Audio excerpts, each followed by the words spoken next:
de Balzac. Letter 48. The Baronne de Macumer to the Comtesse de l'Estrade. October 15th, 1833. Yes, Renee, it is quite true. You have been correctly informed. I have sold my house.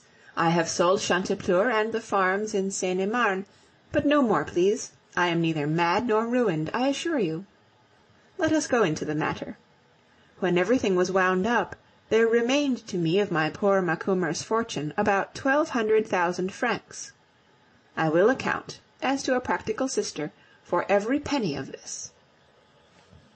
I put 1,000,000 in the 3% when they were at 50, and so I have got an income for myself of 60,000 francs, instead of the 30,000 which the property yielded. Then only think what my life was.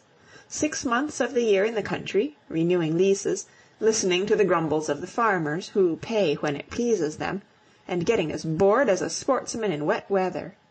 There was produce to sell, and I always sold it at a loss. Then in Paris my house represented a rental of 10,000 francs. I had to invest my money at the notary's. I was kept waiting for the interest, and could only get the money back by prosecuting. In addition, I had to study the law of mortgage. In short, there was business in Nivernais, in Seine-et-Marne, in Paris, and what a burden, what a nuisance, what a vexing and losing game for a widow of 27. Whereas now my fortune is secured on the budget. In place of paying taxes to the state, I receive from it every half year, in my own person and free from cost, 30,000 francs in 30 notes, handed over the counter to me by a dapper little clerk at the Treasury, who smiles when he sees me coming. Supposing the nation went bankrupt? Well, to begin with, 'tis not mine to see trouble so far from my door. At the worst, too, the nation would not dock me of more than half my income, so I should still be as well off as before my investment, and in the meantime I shall be drawing a double income until the catastrophe arrives. A nation doesn't become bankrupt more than once in a century, so I shall have plenty of time to amass a little capital out of my savings. And finally, is not the Comte de l'Estrade a peer of this July semi-republic? Is he not one of those pillars of royalty offered by the people to the King of the French? How can I have qualms with a friend at court, a great financier, head of the audit department? I defy you to arraign my sanity. I am almost as good at sums as your citizen king. Do you know what inspires a woman with all this arithmetic? Love, my dear. Alas, the moment has come for unfolding to you the mysteries of my conduct, the motives of which have baffled even your keen sight, your prying affection, and your subtlety. I am to be married in a country village near Paris. I love and am loved. I love as much as a woman can who knows love well. I am loved as much as a woman ought to be by the man she adores. Forgive me, Renee, for keeping this a secret from you and from everyone. If your friend evades all spies and puts curiosity on a false track, you must admit that my feeling for poor Macumer justified some dissimulation. Besides, de l'Estrade and you would have deafened me with remonstrances, and plagued me to death with your misgivings, to which the facts might have lent some colour. You know, if no one else does, to what pitch my jealousy can go, and all this would only have been useless torture to me. I was determined to carry out on my own responsibility what you, Renee, will call my insane project, and I would take counsel only with my own head and heart, for all the world like a schoolgirl giving the slip to her watchful parents. The man I love possesses nothing but 30,000 francs worth of debts, which I have paid. What a theme for comment here! You would have tried to make Gaston out an adventurer. Your husband would have set detectives on the dear boy. I preferred to sift him for myself. He has been wooing me now close on 2 years. I am 27, he is 23. The difference, I admit, is huge when it is on the wrong side. Another source of lamentation. Lastly, he is a poet, and has lived by his trade, that is to say, on next to nothing, as you will readily understand. Being a poet, he has spent more time weaving daydreams, and basking lizard-like in the sun, than scribing in his dingy garret.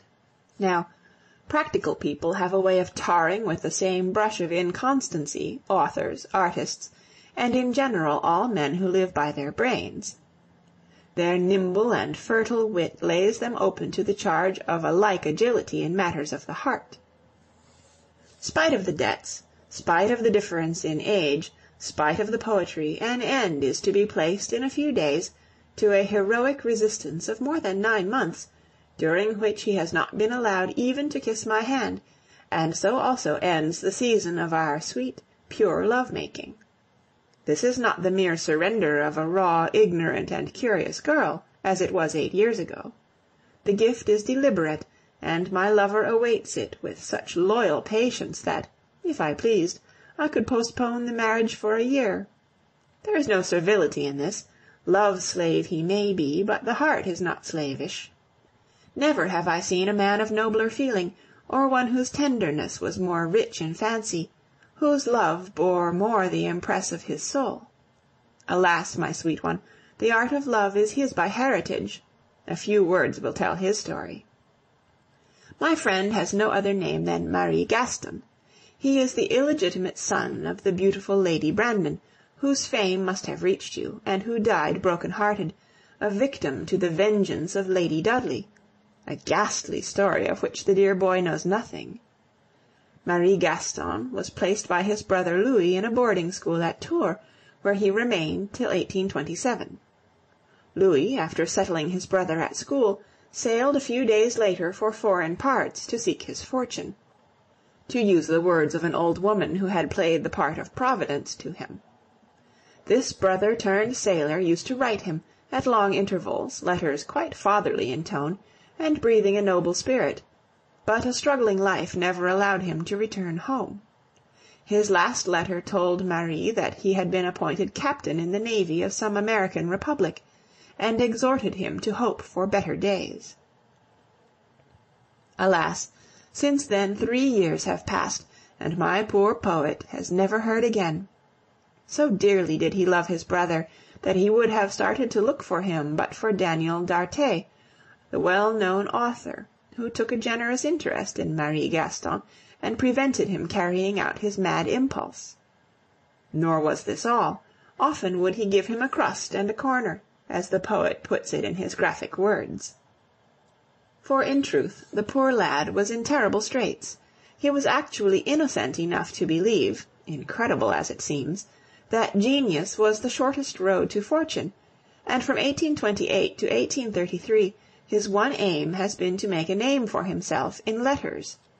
Naturally his life was a frightful tissue of toil and hardships, alternating between hope and despair. The good advice of d'Arthez could not prevail against the allurements of ambition, and his debts went on growing like a snowball. Still, he was beginning to come into notice when I happened to meet him at Madame d'Espard's.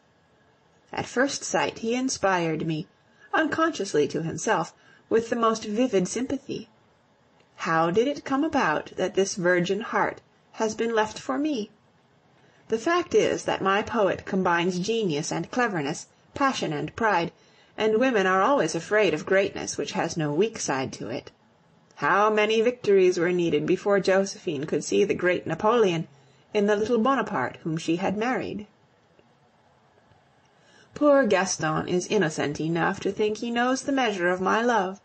He simply has not an idea of it, but to you I must make it clear, for this letter, Renee, is something in the nature of a last will and testament. Weigh well what I am going to say, I beg of you. At this moment I am confident of being loved as perhaps not another woman on this earth, nor have I a shadow of doubt as to the perfect happiness of our wedded life, to which I bring a feeling hitherto unknown to me.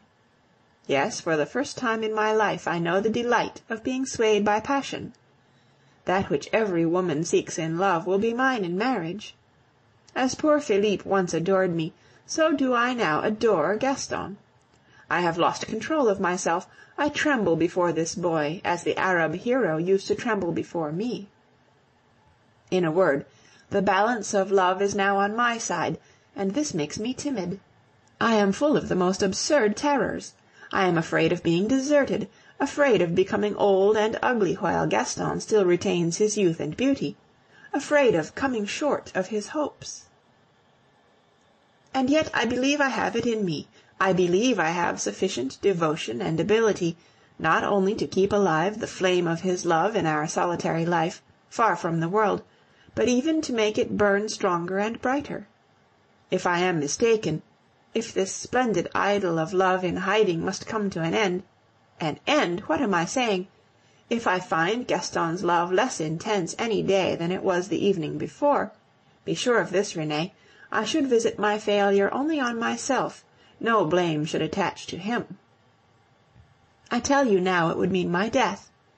Not even if I had children could I live on these terms, for I know myself, Renee, I know that my nature is the lover's rather than the mother's. Therefore, before taking this vow upon my soul, I implore you, my Renee, if this disaster befall me, to take the place of mother to my children. Let them be my legacy to you. All that I know of you, your blind attachment to duty, your rare gifts, your love of children, your affection for me, would help to make my death, I dare not say easy, but at least less bitter. The compact I have thus made with myself adds a vague terror to the solemnity of my marriage ceremony. For this reason I wish to have no one whom I know present, and it will be performed in secret. Let my heart fail me if it will, at least I shall not read anxiety in your dear eyes, and I alone shall know that this new marriage contract which I sign may be my death warrant. I shall not refer again to this agreement entered into between my present self and the self I am to be. I have confided it to you in order that you might know the full extent of your responsibilities.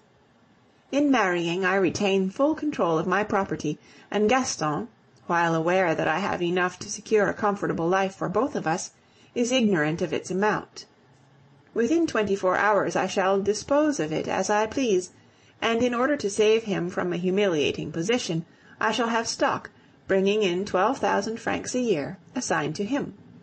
He will find this in his desk on the eve of our wedding. If he declined to accept, I should break off the whole thing. I had to threaten a rupture to get his permission to pay his debts. This long confession has tired me. I shall finish it the day after tomorrow. I have to spend tomorrow in the country. October 20th. I will tell you now the steps I have taken to ensure secrecy. My object has been to ward off every possible incitement to my ever-wakeful jealousy, in imitation of the Italian princess who, like a lioness rushing on her prey, carried it off to some Swiss town to devour in peace. And I confide my plans to you because I have another favor to beg, namely, that you will respect our solitude, and never come to see us uninvited. 2 years ago I purchased a small property overlooking the ponds of Ville d'Avray, on the road to Versailles. It consists of 20 acres of meadowland, the skirts of a wood, and a fine fruit garden. Below the meadows the land has been excavated so as to make a lakelet of about 3 acres in extent, with a charming little island in the middle. The small valley is shut in by 2 graceful, thickly wooded slopes, where arise delicious springs that water my park by means of channels cleverly disposed by my architect. Finally, they fall into the royal ponds, glimpses of which can be seen here and there gleaming in the distance. My little park has been admirably laid out by the architect, who has surrounded it by hedges, walls, or ha-has, according to the lie of the land, so that no possible point of view may be lost. A chalet has been built for me halfway up the hillside, with a charming exposure, having the woods of the Rance on either side, and in front a grassy slope running down to the lake. Externally the chalet is an exact copy of those which are so much admired by travellers on the road from Sion to Brieg, and which fascinated me when I was returning from Italy. The internal decorations will bear comparison with those of the most celebrated buildings of the kind. 100 paces from this rustic dwelling stands a charming and ornamental house, communicating with it by a subterranean passage. This contains the kitchen, and other servants' rooms, stables, and coach-houses. Of all this series of brick buildings, the façade alone is seen, graceful in its simplicity, against a background of shrubbery. Another building serves to lodge the gardeners and masks the entrance to the orchards and kitchen gardens. The entrance gate to the property is so hidden in the wall dividing the park from the wood as almost to defy detection.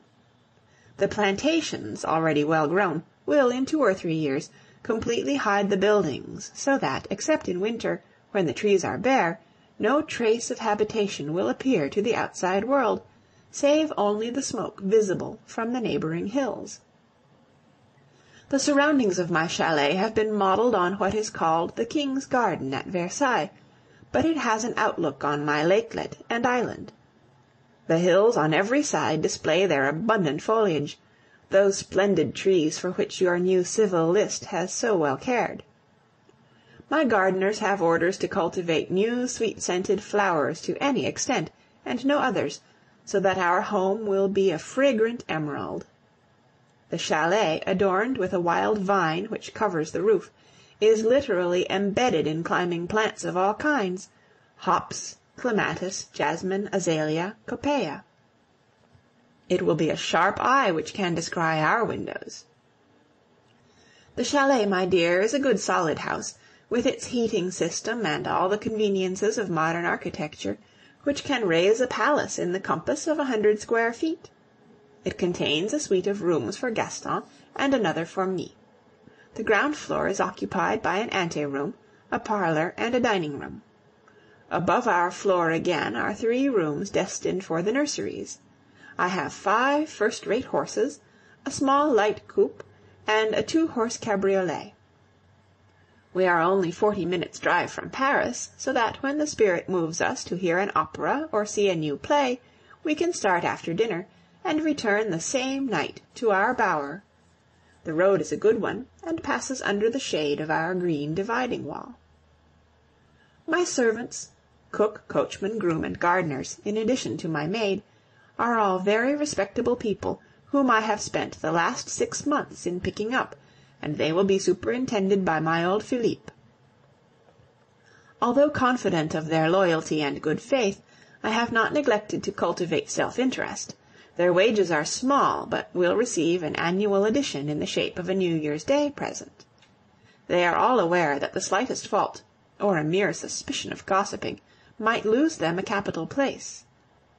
Lovers are never troublesome to their servants. They are indulgent by disposition, and therefore I feel that I can reckon on my household. All that is choice, pretty, or decorative in my house in the Rue de Bac has been transported to the chalet. The Rembrandt hangs on the staircase, as though it were a mere daub. The Hobbema faces the Rubens in his study. The Titian, which my sister-in-law Mary sent me from Madrid, adorns the boudoir. The beautiful furniture picked up by Philippe looks very well in the parlour, which the architect has decorated most tastefully. Everything at the chalet is charmingly simple, with a simplicity which can't be got under 100,000 francs. Our ground floor rests on cellars which are built of millstone and embedded in concrete. It is almost completely buried in flowers and shrubs, and is deliciously cool, without a vestige of damp. To complete the picture, a fleet of white swans sail over my lake. Oh, Renee, the silence which reigns in this valley would bring joy to the dead. One is awakened by the birds singing or the breeze rustling in the poplars. A little spring, discovered by the architect in digging the foundations of the wall, trickles down the hillside over silvery sand to the lake, between 2 banks of watercress, hugging the edge of the woods. I know nothing that money can buy to equal it. May not Gaston come to loathe this too perfect bliss? I shudder to think how complete it is, for the ripest fruits harbor the worms, the most gorgeous flowers attract the insects. Is it not ever the monarch of the forest which is eaten away by the fatal brown grub, greedy as death? I have learned before now that an unseen and jealous power attacks happiness which has reached perfection.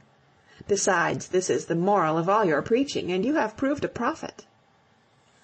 When I went, the day before yesterday, to see whether my last whim had been carried out, tears rose to my eyes, and, to the great surprise of my architect, I at once passed his account for payment.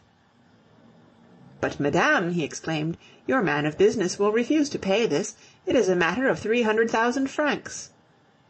My only reply was to add the words, "To be paid without question," with the bearing of a 17th century Chaulieu. "But," I said, "there is one condition to my gratitude. No human being must hear from you of the park and buildings. Promise me, on your honor, to observe this article in our contract, not to breathe to a soul the proprietor's name." Now, can you understand the meaning of my sudden journeys, my mysterious comings and goings? Now do you know whither these beautiful things, which the world supposes to be sold, have flown? Do you perceive the ultimate motive of my change of investment? Love, my dear, is a vast business, and they who would succeed in it should have no other. Henceforth I shall have no more trouble from money matters.